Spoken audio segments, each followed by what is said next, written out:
Pension ഗുണഭോക്താക്കൾക്ക് May മാസത്തിൽ 3200 രൂപയുടെ വിതരണമാണ് ആരംഭിക്കാനിരിക്കുന്നത്. അതോടൊപ്പം തന്നെ PM കിസാൻ സമ്മാൻ നിധിയുടെ 2000 രൂപയുടെ ഗഡുവും കാത്തിരിക്കുന്നവരുണ്ട്. EKYC ലാൻഡ് വെരിഫിക്കേഷൻ എന്നിവ പൂർത്തിയാക്കിയ ആധാർ അധിഷ്ഠിത ബാങ്ക് അക്കൗണ്ടുകളിലേക്ക് മാത്രമായിരിക്കും PM കിസാന്റെ 2000 രൂപ എത്തിച്ചേരുക.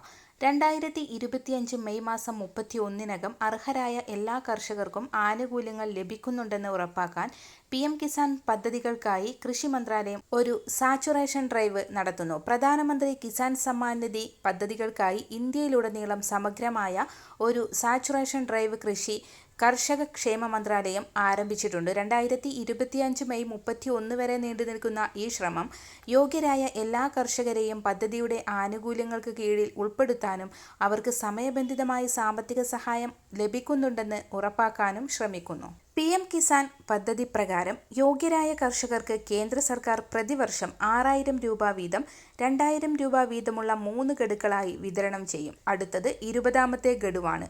അതും കർഷകരുടെ ബാങ്ക് അക്കൗണ്ടുകളിൽ ക്രെഡിറ്റ് ചെയ്യപ്പെടും. ഈ പേയ്മെന്റിന് യോഗ്യത നേടുന്നതിന് കർഷകർ പ്രത്യേക നടപടിക്രമങ്ങൾ പൂർത്തീകരിച്ചിരിക്കണം.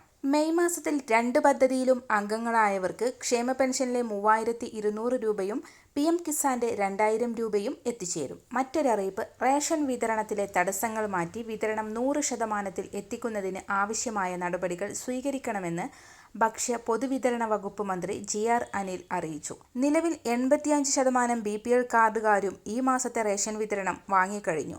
അടുത്ത മാസത്തെ ഭക്ഷ്യവിതരണത്തിനുള്ള സജ്ജീകരണങ്ങൾ പൂർത്തിയായി വരികയാണെന്നും മന്ത്രി അറിയിച്ചു. കൂടാതെ K-സ്റ്റോർ പ്രവർത്തനം മലയോര മേഖലയിൽ കൂടി ശക്തമാക്കാൻ സാധിക്കണം. കാലവർഷം ആരംഭിച്ച സാഹചര്യത്തിൽ മലയോര മേഖലയിൽ പട്ടികവർഗ വിഭാഗങ്ങൾക്കും മറ്റും തീരദേശങ്ങളിൽ താമസിക്കുന്നവർക്കും എല്ലാം ഭക്ഷ്യവസ്തുക്കളുടെ വിതരണം ഉറപ്പാക്കാൻ സാധിക്കണമെന്നും ഒരു കുടുംബത്തിന് പോലും ഭക്ഷ്യവസ്തുക്കൾ കിട്ടാത്ത അവസ്ഥ ഉണ്ടാകരുതെന്നും മന്ത്രി പറഞ്ഞു. ഏറ്റവും പ്രശ്നങ്ങൾ നിറഞ്ഞ റേഷൻ കടകൾ കണ്ടെത്തി പ്രശ്നങ്ങൾ ഒഴിവാക്കാനുള്ള പ്രവർത്തനങ്ങൾ നടത്തേണ്ടതുണ്ട്.